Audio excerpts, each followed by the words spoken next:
Саламатсыздар ма оқушылар, бізде қазақ тілі сабағы. Бүгінгі күндеріңізге сәттілік тілеймін сіздерге. Олай болса, өткен сабағымызды қорытындылау мақсатында сіздерге жасырын сұрақтар бар. Ол сіздердің орындықтарыңыздың артында. Тауып ала қойыңыздар сұрақтарыңызды. Күндерде бар, солар ала қойсын сұрақтарыңызды. Оқып аламыз сұрақтарымызды. Сосын шеттен бастап тұрып сұраққа жауап берейік. Өткен сабағымыз пысықтайық. Сөйлем аяқталған ойды білдіреді, соңына тыныс белгі қойылады. Сұрағын сөйлем дегенімізде. Бірінші сұрақты оқимыз балалар, кеттік келесі. Сөйлем құрамына қалай аталады? Сөйлем құрамына қарай сөйлем мүшелері тұрлаулы, тұрлаусыз мүшелер болады және оқшау сөздер, қыстырма сөздер, қарапа сөздер болады. Жарайсың. Сөйлем айтылу мақсатына қарай нешеге бөлінеді? Сөйлем айтылу мақсатына қарай хабарлы, сұраулы, ретті болып бөлінеді. Келесі. Сөйлем құрылымына қарай қалай аталады? Сөйлем құрылымына қарай жай сөйлем, құрмалас сөйлем болады. Сөз тіркесінің екінші сыңары қандай мағынаны білдіреді? Сөз тіркесінің екінші сыңары негізгі мағынаны білдіреді. Жарайсың. Келесі. Сөз тіркесі қандай сөздерден тұрады? Сөз тіркесі басыңқы және бағыңқы сөздерден тұрады. Жарайсың. Сөз тіркесі туралы не білесіз? Сөз тіркесінің құрамындағы байланыстарды сұрақ қою арқылы анықтайды. Өнерлі бала, қандай бала? Өнерлі бала. Ақылды бала, қандай бала? Ақылды бала. Синтакс дегеніміз не? Синтаксис дегеніміз сөйлем және сөз тіркесі туралы ғылым. Жарайсыңдар, өте жақсы. Өткен сабақ туралы білімдеріңіз өте керемет екен. Олай болса мен сіздерге ребус беремін, соны шешетін боласыздар.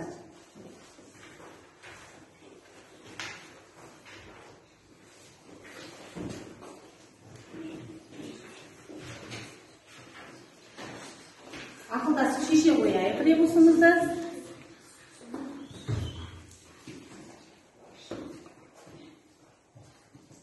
Дайынбыз ба?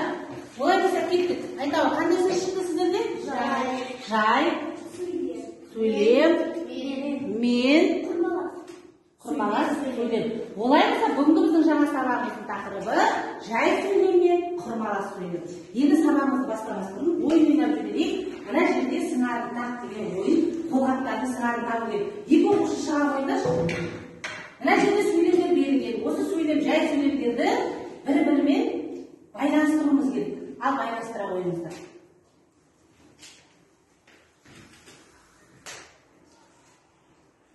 Қай сөйлемдер қай сөйлеммен байланысады, жақындатып байланыстыра қойыңыздар.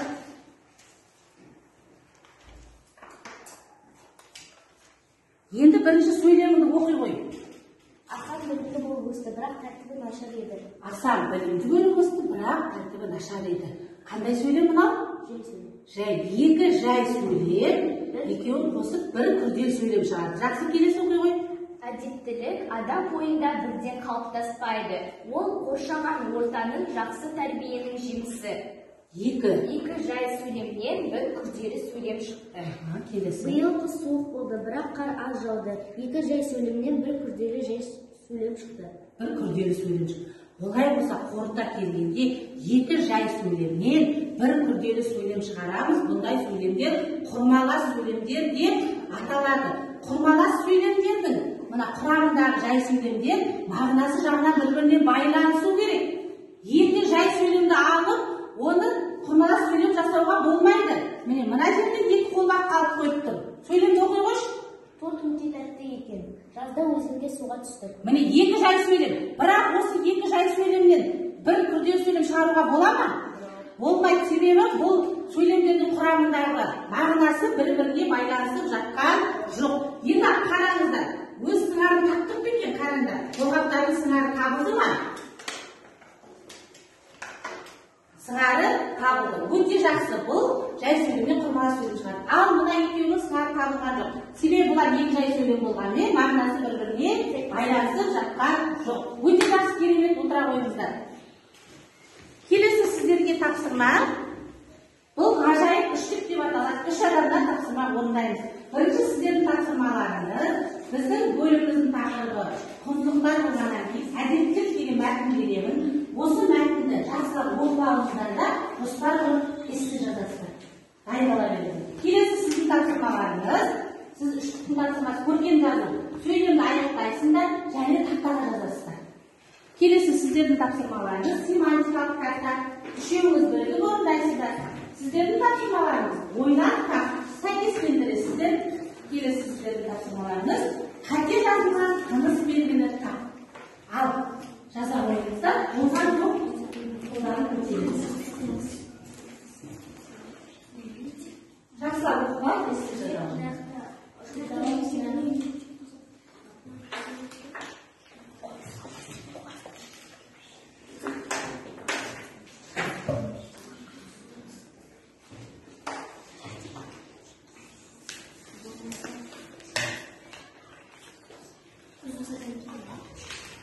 Жазып болсаңыз, бірінші сөйлемді тақтаға жазайық. Қандай сөйлем? Тақтаға жазылған сөйлемді барлық дәптерге жазамыз. Дәптерлеріңіз ашық па? Күннің жады, тақыры жазылу болса, тақтаға жазылған сөйлемді барлығымыз бірге дәптерге жазатын боламыз.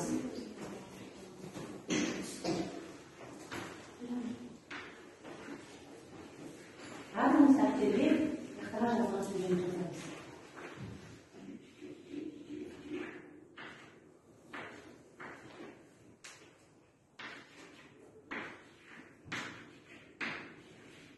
Бірінші топ тақтаға жазғанша, екінші топ тапсырмаларыңыз дайын ба?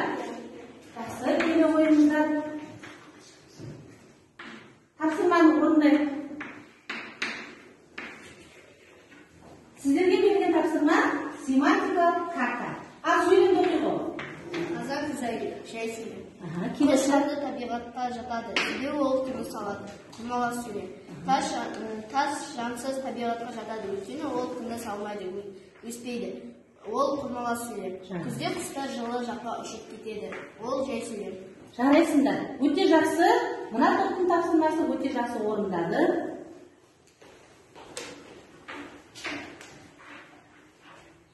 Сіздердің үштіктеріңізге жарайсың деген бағалау беремін. Дәптеріңізді жаза беріңіз. Келесі сіздер дайынсыздар ма? Жақсы. Көрсете қойыңыздар. Bir топ бала іске жұмылға кірісіп, кәдімгі кезекті боз айтылым жасап жатты. Қандай Ол сөйлем? құрмалас сөйлем. Жарайсың. Айгүл кітапта көп оқиды, ол жай сөйлем. Үлкен қара кісілер көрінді, жай сөйлем. Туған жерге туын тік, жай сөйлем.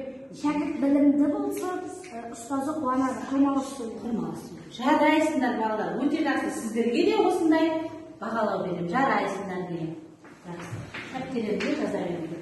Келесі тапсырмасы қате жазылған тыныс белгіні ал айта қой. Бірде ақтауға сөйлейді, бірде салқын қайтадан алыстайды. Қате қай жерде болды? Өтірде. Бірде дегенде өтір болды. Ол дұрыс па, дұрыс емес па? Дұрыс емес. Ал сен дұрыс өтірді қай жерге қойдың? Сөйлейді деп кейін. Өтір қойдың. Сонда бірде ақтарына сөйлейді өтір, бірде салқын қайта алыстайды. Келесі сөйлемді оқи қой. Бұл өткен келешегі жоқ, әйтсе де айтқан. Қате қай жерде болды? Өтірде және тегетте. Ілет белгісі. Бұл ілетті сөйлем емес. Сондықтан қандай белгі қойдың? Нүкте қойдың. Жарайсың. Келесі. Немесе өзің бар, не болса баланы Болмаса, баланы сөйлем. Қай жерде қате болды? өтірде және нүктеден. Сөйлемнің соңында өтір қойылама? Жоқ. Осы жерде қате болды. Жарайсыңдар. Сендерге де солай керемет деген бағалау берейін. Келесі. Жас болдыңыздар ма? Қалғандарыңыз дәптеріңізге жазылатыныз ғой, парасат қайсы көрсетте ғой. Көркем жазу сөйлемді аяқтапты. Бірінші сөйлем оқиға парасат. Оқушылар баққа келіп, ағаш отырғызды. Оқушылар баққа келіп, ағаш отырғызды. Келесі. Секунд бұлттанып, шарпы жолды. Жарайсың. Тұман ертең тұрып, сабаққа барды. Жарайсың. Сөйлемді аяқтады және тақтаға көркем етіп жазды. Дәптерлеріңізге де көркем етіп жазып аламыз. Жақсы ма? Сіздердің топтарыңызға да осылай тамаша деген бағалау берейін. Енді сіздер дайынсыздар ма эссе? Жақсы, керемет, эссе жазылған. Енді басын, ортасын, соңын оқи қойыңыздар. Басын жұқыра оқи қойшы. Әдеттері қазақ халқында үлкенді сыйлау болып саналады. Ата-ананы сыйлау, қадірлеу, өзек көрсету адамның ең жақсы қасиеттерінің бірі. Кіші үлкенді сыйласа, үлкендер өзінің тарапынан оларға лайық ықылас білдірген. Содан соң үлкендер мен кішілердің арасында жақсы қарым-қатынас пайда Жақсы, болады. ортасына отыру. Әдептілік адамда бірден болмайды. Ол жақсы тәрбиенің нәтижесі. Ата-аналар балаларына үлгі болып келеді. Адамдарда әдептілік болса, олар жылу береді. Адам әдептілік Жақсы. көріпті. Соңын оқи көрші, Таня. Әдепті адам болу үшін өзіңді басқа адамдардың орнына қою білу керек. Жарайсыңдар. Әдептілік документіне жазған шағын эсселеріңіз өте жақсы жоспар құрылған, өте жақсы жазылған. Жарайсыңдар балалар. Олай болса, бүгінгі сабағымыз сіздерге түсінікті болды ма? Енді сіздерге аяқ іздерімен барып, ана сіздікі санаттың ішінде сұраққа соған жауап беруге. Кім шығады? Ішінде сұраққа соған жауап беріңіз. Қалғанымыз тыңдап отырайық, дұрыс жауап берді ме? Тыңдай. Оқушылар сабаққа келді. Қандай сөйледі? Жай сөйледі. Оқушылар сабаққа келді, жай сөйледі. Отыра ғой, келесі шыға ғой.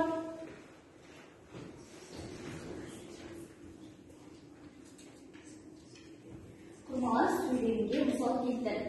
Мен мектептен келіп, анама көмектестім. Жақсы, отыра ғой, дұрыс айтты.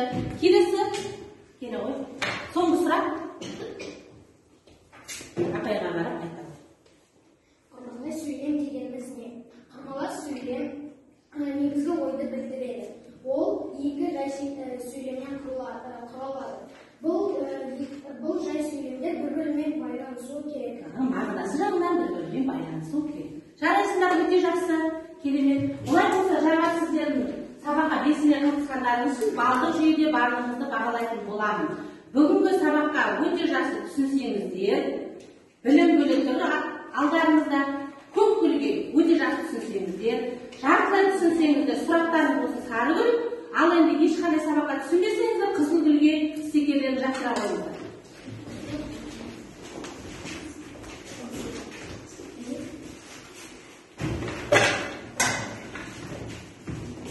Өте жақсы балалар.